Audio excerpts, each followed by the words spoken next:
This video is sponsored by Hunt a Killer.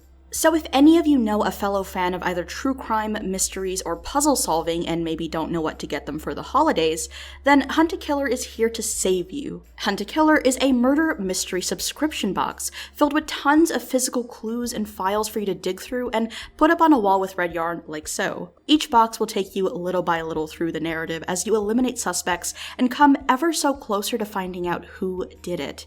And if you know anyone who watches Netflix crime documentaries or even watches my channel for that matter, they might just love Hunt a Killer. One of the best things about Hunt a Killer is that if you're too impatient like I am, then you can have the next box shipped whenever you like. No need to wait to find out what happens next in the story. Get 20% off your first box with huntakiller.com/Rainbot plus promo code Rainbot. Again, that's huntakiller.com/Rainbot and promo code Rainbot. They say that flying is the safest way to travel, and 2020 aside, that's actually largely true. Traveling by air is superior by far to more common means like driving when it comes to safety, but that doesn't stop us from conjuring up the worst case scenario in our heads, be it a hijacking or malfunction. Those are probably the first two things to come to mind for anyone anxious about flying, but another thing to consider is the amount of trust that you're putting into the pilots themselves.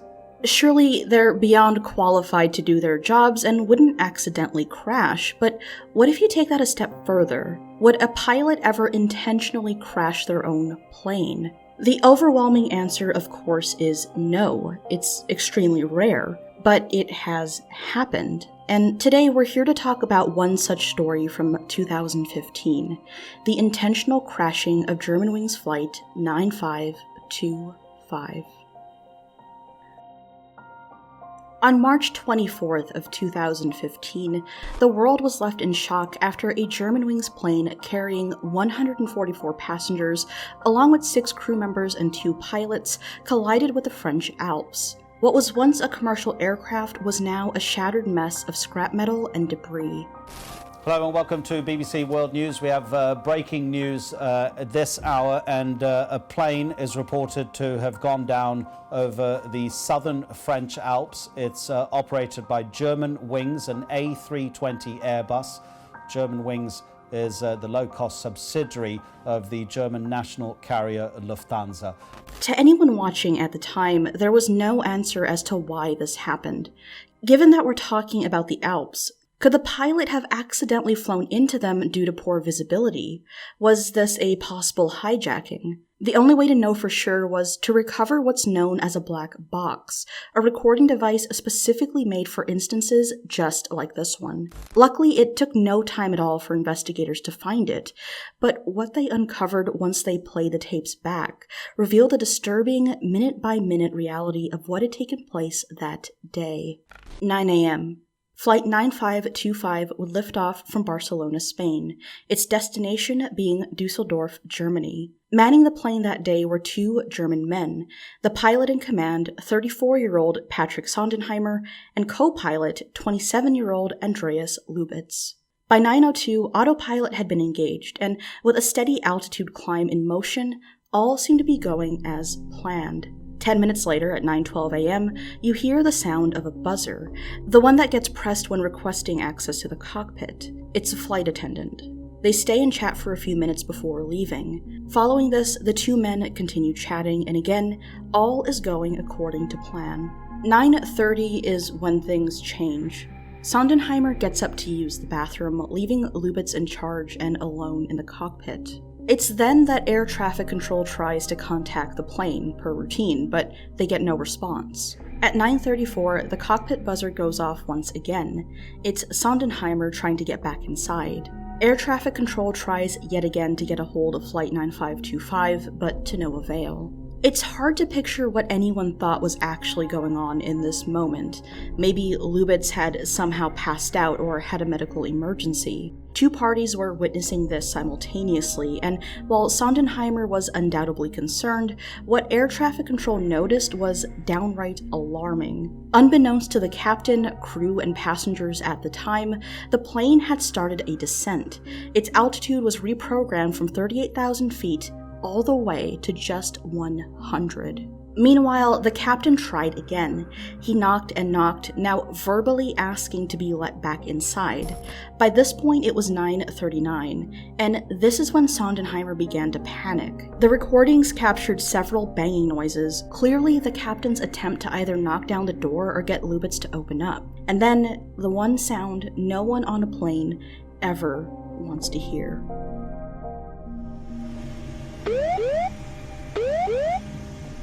Terrain. Pull up. Terrain. The plane's sensors indicated that it was heading straight for the Alps. The warning continued on repeat until the recording abruptly ended.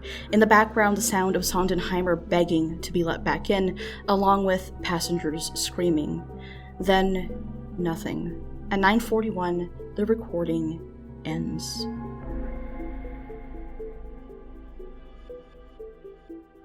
It was now undeniable that co-pilot Andreas Lubitz had intentionally locked Sondenheimer out and crashed the plane.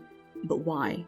As investigators looked deeper into the man's history, it became abundantly clear that what they had on their hands was a murder-suicide. It turns out that Lubitz had been suffering from depression and psychosis behind closed doors, and while no one will ever truly know exactly why he chose to do what he did, investigators had some theories. Lubitz had a passion for flying, and in 2008 he began attending pilot school in Germany, eventually getting both his personal and commercial licenses. Along with these were his medical certificates, which deemed him suited to man a plane.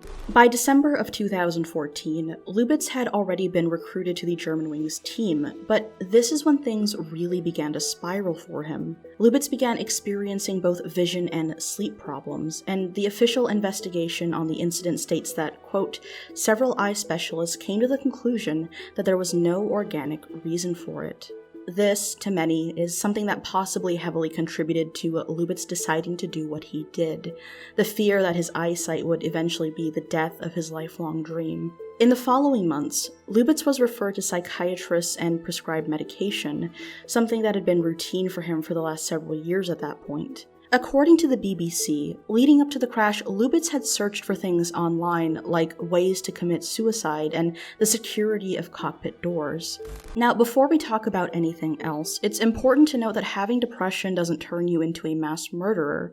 This case is as rare as it is tragic, but the real question is how no one picked up on the warning signs and how Lubitz was still permitted to fly despite having psychiatric and vision problems. Lubitz obviously hid his diagnoses from his employers, but as it turns out, his doctors didn't report his conditions to anyone either.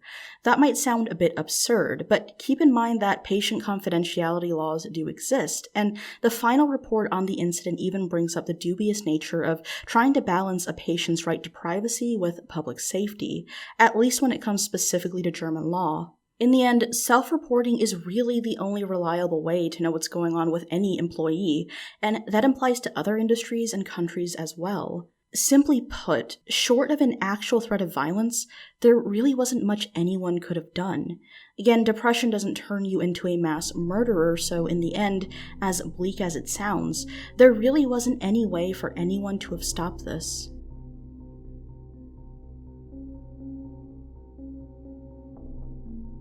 The victims aboard the plane that day came from all ages and backgrounds, infants all the way to grandparents. Among them were 16 German students heading home from an exchange program in Spain, and citizens of the UK, Australia, the US, Iran, Colombia, Argentina, Israel, Mexico, Belgium, and Japan were also killed that day. In response to the tragedy, Germanwings, along with several others, decided to adopt the so-called Rule of Two, meaning that two people must be present in the cockpit at all times. If someone has to leave for any reason, then an authorized member of the crew must now take their place.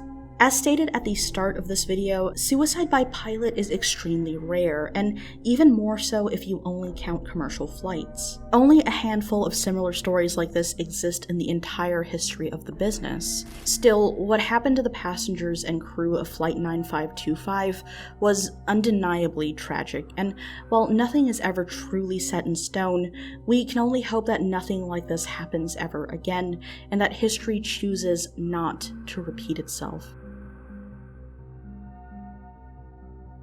This month's Patreon supporters are T. Gorman, Connor H., Base of Shadow, W.H., Zooey Chazales, Ronnie, TBF, Saul A., Michelle G., Guilty Pleasures, Quirky Barks, David G., Catherine L., KMBK Ketchup, PD Gunn, Astro, Tyler T., Bloody the Elf, Andrew L., Esper Nix, Sean the CHB, Eric M., Brandon F., Val C., Daniel G., AJ Runaway, Lance Ulysses, Layla R., Dave P., Chris R., Bath Time Duck, Mr. Gamer BBQ, Zimbledorf the Calzone Consumer, Rye S., Francisco B., Skygrinder, It's Mitt, Yellow for Jesus, Luck B., Scorian S., Benjamin M., Nick B., Melody, SCP Zippo, Keith Z., Matt J., James M., and Zerai.